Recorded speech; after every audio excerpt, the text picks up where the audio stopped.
The silence in Park Min-jun's Jamsil apartment wasn't just an absence of noise. It felt like a presence, thick and heavy as the early autumn humidity clinging to the soul air. 61 years old, 2 years retired from a mid-level management position he'd held for 35 years at the same electronics firm, Min-jun found the quiet pressed in on him. His wife, Ji-hye, had been gone 5 years now, the vibrant colours she'd filled the space with slowly fading, like old photographs. His apartment overlooking the sprawling Olympic Park was comfortable, paid for, a testament to a life of diligence. Yet the view felt distant, the meticulously planned flower beds below irrelevant to the vague, persistent anxiety knotting his stomach. He meticulously checked his bank balance online, the numbers modest but stable, enough. It should be enough. But Seoul was expensive, inflation a creeping thief, and his children, Soo-yeon and Min-ho, were building their own lives, facing their own pressures. What legacy would he leave? Would his carefully saved won dwindle to insignificance? The thought was a familiar, unwelcome guest. He brewed another cup of Maxim Gold instant coffee, the sweet, artificial taste doing little to soothe him. His routine felt like a cage. Wake, read the news, mostly grim economic forecasts, eat a simple meal alone, perhaps a short walk, then hours spent scrolling aimlessly online or watching reruns on his LG television. He felt irrelevant. A relic in a world obsessed with speed, youth, and digital wizardry he only half understood. One Tuesday afternoon, scrolling through a forum for retirees discussing hobbies and health tips, a banner ad caught his eye. Not flashy, almost discreet. Unlock your retirement potential. Exclusive investment insights from global experts. Below it, a smaller line. Limited spots available for our private online seminar. Exclusive. The word snagged his attention. He, Park Min-jun, who felt increasingly excluded from the bustling world outside his window, was being offered something private, special. Skepticism, honed by decades of cautious living and a minor stinging loss during the 2008 financial crisis, warred with a flicker of curiosity, a longing for engagement. He clicked. The landing page was sleek, professional. Testimonials from smiling, prosperous-looking seniors. Logos that hinted at affiliations with reputable financial institutions, though none were explicitly named. He filled out the simple application form. Name, email, phone number. Almost immediately, a Kakao Talk message pinged on his phone. A new contact request. Daniel Kim. With a profile picture showing a man in his late 30s, sharp suit, confident smile, standing before what looked like the Singapore skyline. The message read, "Welcome, Mr. Park Min-jun. I'm Daniel Kim, Senior Advisor at Quantum Leap Investments. Delighted to have you join our preliminary interest group. I'll be sharing some initial insights shortly." Quantum Leap Investments. It sounded modern, dynamic. Daniel Kim. The name felt international, sophisticated. Min-jun felt a small thrill, a spark of anticipation he hadn't felt in years. He accepted the contact request. Perhaps this was it. A way to make his savings work smarter, to feel relevant again, to secure not just his future, but a better one for his children. The silence in the apartment seemed, just for a moment, a little less heavy. Daniel Kim was exceptionally good at his job. Over the next few days, through carefully crafted Kakao Talk messages, he built a rapport with Min-jun. He didn't push investments immediately. Instead, he asked about Min-jun's career, his retirement, his family. He listened, validated Min-jun's anxieties about the economy. "It's wise to be concerned, Mr. Park. Traditional savings aren't keeping pace," and subtly flattered his past diligence. "Building a career like yours requires real discipline. That's exactly the kind of mindset that succeeds in smart investing." Daniel spoke of his own supposed background. Educated overseas, experience in international finance, now dedicated to helping discerning individuals like Min-jun navigate the new financial landscape. He shared articles, charts, infographics within their private Kakao Talk group, a mix of legitimate financial news and Quantum Leap's proprietary analysis. It looked impressive, professional.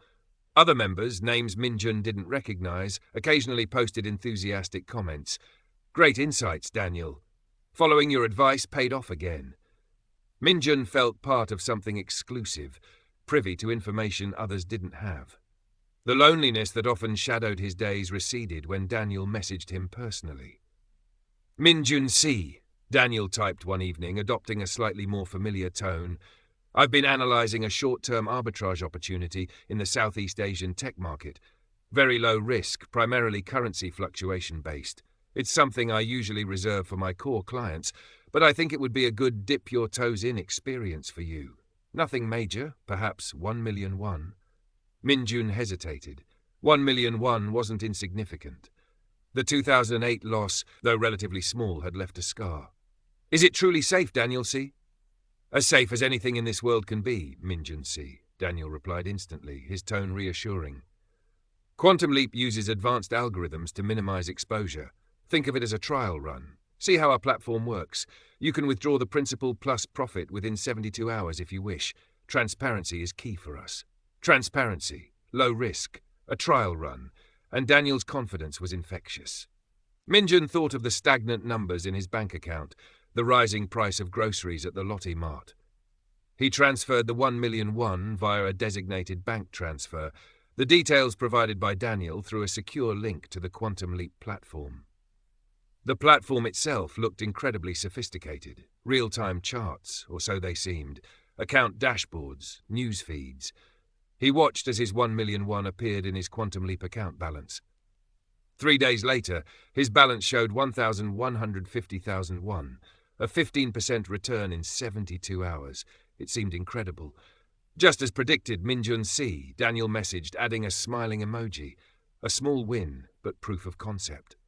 To test the system, Minjun initiated a withdrawal of 100,000 won. He half expected a problem, a delay, but the next morning the money appeared in his regular bank account. Relief washed over him, quickly followed by a surge of excitement. It was real. Daniel was real. Quantum Leap was real. The nagging voice of skepticism, the one that sounded suspiciously like his cautious old friend Choi Hyun-woo, was silenced.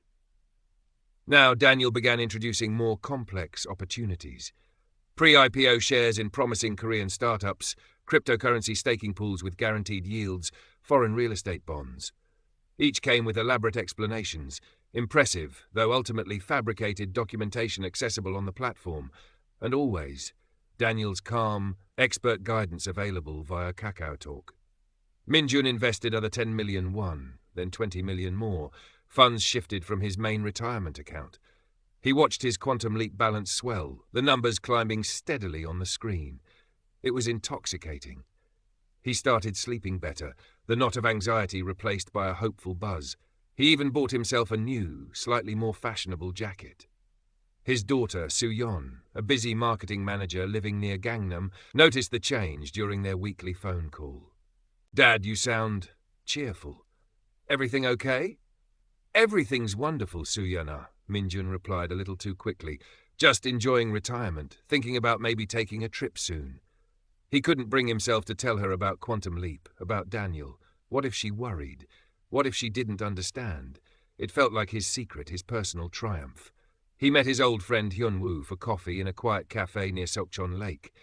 Hyun-woo, ever the pragmatist, worked part-time consulting after his own retirement. "You seem different, Minjun," Hyun-woo observed over his Americano, less worried. Minjun couldn't resist hinting. "Just exploring some new financial strategies, Hyun-woo. Modern approaches." Hyun-woo raised an eyebrow. "Online stuff? Be careful. My nephew lost a fortune on some crypto thing. If it sounds too good to be true." "This is different, Hyun-woo." Minjun cut him off, a touch defensively. "It's managed by experts, international connections. You have to move with the times." He felt a pang of annoyance. Hyun-woo was stuck in the past, unable to grasp the potential of modern finance. Daniel understood. Daniel was showing him the way. But small cracks were appearing, if one looked closely. He tried withdrawing a larger sum, 5 million won, planning a generous birthday gift for Soo-yeon. The withdrawal request stayed pending for 3 days. Panicked, he messaged Daniel. Minjun C. Daniel replied smoothly, after a few hours. "Apologies for the slight delay. Larger withdrawals require enhanced anti-money laundering verification due to international regulations. Standard procedure. It should clear by tomorrow. Actually, have you considered reinvesting that amount? We have a new private equity placement opening up, strictly limited participation." The withdrawal did clear the next day. Minjun's relief overshadowed the flicker of unease. Standard procedure, of course. He even felt a little foolish for panicking. He politely declined the reinvestment, but Daniel's suggestion lingered. The platform occasionally seemed sluggish. Certain links sometimes led to error pages. Temporary server maintenance, Daniel explained. Minjun pushed the doubts away. His balance was growing. Daniel always had a logical explanation. He was part of the inner circle now. These were just minor bumps on the road to significant wealth. He was too invested, not just financially, but emotionally. Admitting doubt now felt like admitting foolishness, betraying the trust Daniel had placed in him. Daniel began talking about the Omega project. It was vague at first, a highly confidential institutional-level investment involving blockchain integration in sustainable energy, backed by unnamed sovereign wealth funds. "This is the one, Minjun C," Daniel typed, his messages now carrying a charge of suppressed excitement. "The one we've been building towards. It requires significant capital, yes, but the projected returns, they're life-changing. Early retirement for your children, generational security. This is legacy." Legacy. The word struck a deep chord within Minjun. He envisioned handing Suyon and Minho substantial inheritances, seeing the relief and gratitude in their eyes. He imagined traveling, truly enjoying his retirement without the constant shadow of financial worry. The required investment was staggering. 150 million won. It was the bulk of his remaining retirement savings, money carefully nurtured over decades, intended to see him through his old age. "It's a big step, Daniel C," Minjun typed, his hands trembling slightly. "It is," Daniel acknowledged, "and that's why it's only offered to our most trusted partners. Like you, Minjun C, we need to move quickly. The funding window closes in 48 hours. Geopolitical factors, market sensitivity, you understand." Urgency pulsed through the message. Think about it. Truly consider what this means for your future, for your family's future. For 2 days, Minjun lived in a fever dream. He barely ate. He paced the apartment, the silence now filled with the frantic calculations in his head. 150 million won. It was everything. He pulled up the Quantum Leap platform. His current balance, including the fictional profits, looked impressive. He read Daniel's messages again and again, soaking in the confidence, the promise. He avoided Hunwoo's calls. Suyon called on the second day. "Dad, I'm coming over this evening. I need to talk to you." Her voice held an unusual firmness. "Is something wrong?" Minjun asked, his heart clenching. "I'm worried about you, Dad. You've been distant. And I accidentally saw a bank notification email when I helped you with your phone last week. A large transfer to an account I didn't recognize. What's going on?" Panic seized Minjun. "It's nothing, Suyana. Just some portfolio adjustments. Private matters." "Private matters involving that much money? Dad, please talk to me. There are so many scams targeting retirees." "I'm not a fool, Suyon," he snapped, instantly regretting it. "This is a legitimate opportunity, recommended by experts. You wouldn't understand. Then explain it to me." Her voice was pleading now. "Before you do anything drastic." "I have to go," Minjun said abruptly, hanging up before she could reply. Shame washed over him, but it was quickly consumed by the frantic urgency Daniel had instilled. Only 24 hours left. Suyon didn't understand. Hunwoo didn't understand. Only Daniel did. This was his chance. His last chance. He sat before his computer, the online banking portal open. Daniel sent one last message. "Ready to secure your legacy, Minjun-si? Time is critical. Let's do this together." His logical mind screamed warnings. "It's too much. It's too fast. Where is the proof?" He remembered the slight withdrawal delay, the website glitches. He thought of Soyeon's worried voice. But stronger still was the image Daniel had painted. Financial freedom, security, pride. The fear of missing out, of remaining irrelevant, of letting this golden chance slip away was overwhelming. His trust in Daniel, carefully cultivated over weeks, felt like the only solid thing in a sea of uncertainty. His hands shaking, Minjun initiated the transfer. He entered the account number Daniel had provided. He double-checked the amount, 150,000 Kildred-Bubbles. He clicked through the security confirmations, his heart pounding against his ribs. Transfer complete. He stared at the confirmation screen, a strange mix of terror and exhilaration flooding him. He messaged Daniel, "Done. The transfer is complete." He waited. 1 minute, 5 minutes. The Kakao Talk message showed sent, but not read. He refreshed the Quantum Leap platform. Error 44, page not found. He tried the main URL again. Same result. Cold dread seeped into his veins, chilling him far more effectively than the autumn air outside. He frantically tried calling Daniel's Kakao Talk number. No answer. He sent message after message. No reply. He searched for Daniel Kim, for Quantum Leap Investments online. Nothing. A few generic articles about investment safety, but the sleek website, the testimonials, the platform gone. Vanished. As if they had never existed. The silence in the apartment returned. But this time it wasn't just heavy, it was suffocating. He sank onto his chair, the screen glow illuminating the utter devastation on his face. 150 million won. Gone. His legacy. Gone. Betrayed not just by a faceless scammer, but by his own loneliness, his own fear, his own desperate hope. The doorbell rang, sharp and insistent. Soo-yeon. He didn't know how he would face her. Opening the door felt like lifting lead weights. Soo-yeon stood there, her face etched with worry that quickly turned to alarm as she saw him. He didn't need to say anything. The collapse of his posture, the haunted look in his eyes, told her everything. He broke down then, the carefully constructed walls of pride crumbling into incoherent sobs. He confessed everything. Daniel Kim, Quantum Leap, the small wins, the escalating investments, the final disastrous transfer. Soo-yeon listened, her initial anger melting into profound sadness and concern. She held his trembling hand, her own shock palpable. They reported the crime to the cybercrime unit at the local Seoul police station. The officers were professional, sympathetic, but also realistic. Tracking international scammers operating through sophisticated digital facades was incredibly difficult. Recovery of the funds was highly unlikely. Minjun listened numbly, the officer's words confirming the brutal finality of his loss. The following weeks were a blur of shame, regret, and a deep, gnawing emptiness. The financial loss was devastating, forcing a drastic reassessment of his future, but the betrayal cut deeper. Daniel Kim hadn't just stolen his money. He had stolen his trust, exploited his vulnerability, and made him feel like a fool.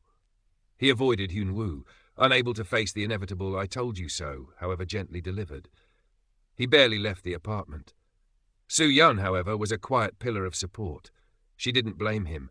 She helped him navigate the police reports, contacted the bank, which could do little, and simply sat with him in the heavy silence, ensuring he ate, reminding him he wasn't alone. Slowly, painstakingly, Minjun began to emerge from the fog. The shame remained, but it was tempered by a harsh clarity. He saw the red flags he had willfully ignored, the moments where his own hope and fear had overridden his judgment. He saw how Daniel had expertly played on his specific anxieties, loneliness, financial insecurity, the desire for relevance and legacy. One crisp November morning, months after the disaster, Minjun found himself standing before a community center bulletin board. An advertisement caught his eye. Free financial literacy seminar for seniors, navigating the digital age safely. He hesitated for only a moment.